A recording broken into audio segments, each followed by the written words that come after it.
endlich Mittagspause, jetzt ganz schnell zum neuen Biomarkt.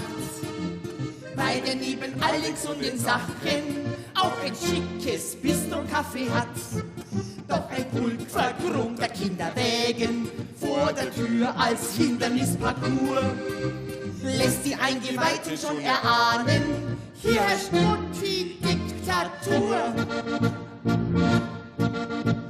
Latte Macchiato Mütter schweben im Milchschaumhimmel drin und sie flügen mit ihren Partys über jedes Hindernis dahin.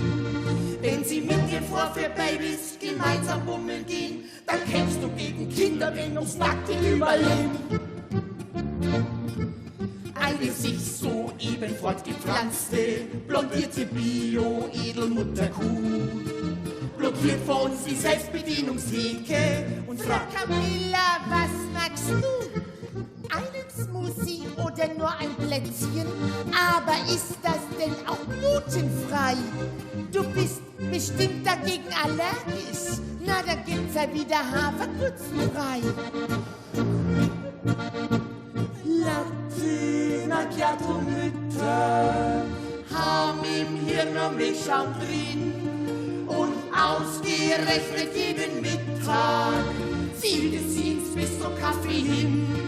Wenn sie dort den Vorführbabys auch noch das Euter geben, dann kotzt nicht nur das Kind auf, ich lass alles liegen stehen.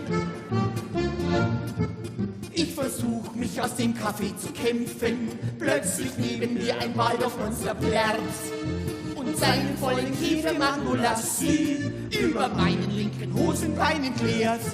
Ich erwarte zumindest ein Bedauern, doch stattdessen wird ein Foto produziert, das mich als aggressiven Kinderhasser ab sofort auf Facebook denunziert.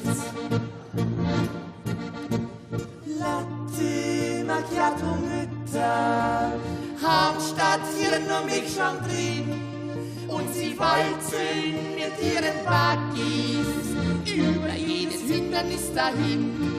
Und die nächste, die uns heute vom Gehsteig runterdrängt, wird am Kinderwagen gefesselt und in Bionade drin ertränkt. Jawohl!